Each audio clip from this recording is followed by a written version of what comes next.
So the key takeaways from the guideline are that number one, healthcare professionals caring for children who require surgery must recognize the risks of opioid misuse associated with prescription opioids. Secondly, non-opioid analgesics should be optimized in the perioperative period. And thirdly, patient and family education regarding perioperative pain management and safe opioid use practices must occur both before and after surgery. And one other note in this guideline was that on average, healthcare professionals spend less than 6 minutes on the day of surgery talking about how to manage pain for their children. So we are actually asking quite a lot of parents. We discharge children from surgery sooner than we did 10 years ago.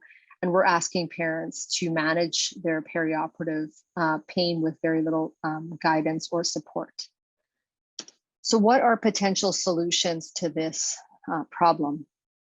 So first of all, I just want to mention a bit of work by my colleague, Dr. Katie Burney, who had essentially like a consensus conference that had patient partners and stakeholders, and they identified the key research priorities that we should be looking at in pain. And the number one priority was that recommendation was that we need to look at how we can prevent acute to chronic pain transition.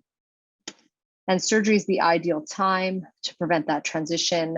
In Canada, we do over 80,000 surgeries on children per year. About 20% can develop chronic pain after major surgery. 3 to 15% are still using opioids 3 to 6 months after surgery. This is an obvious gap in pain care that we don't do very well currently. So Dr. Burney was also able to use a grant to be able to co-design a new service to be able to address this gap in care. This is the surgical integrated pain service.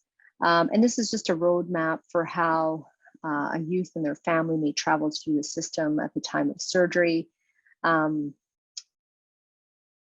They come into the hospital, they have their screening. The suggestion is that they have screening and intake to determine whether they are at risk of developing chronic post-surgical pain or poor health-related outcomes.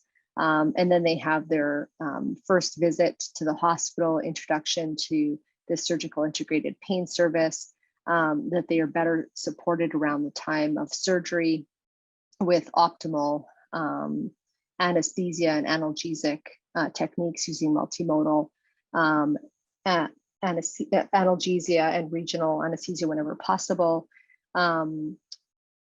Their inpatient admission is mapped out, and then there's support for them after as they recover at home if there's any questions or concerns, or if clearly their trajectory is not optimal, they have someone to turn to. So that's really the conceptualization of a service that would fill this gap.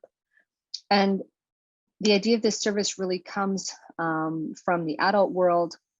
The Toronto General Hospital, to my knowledge, was one of the first to publish on the development of a transitional pain service.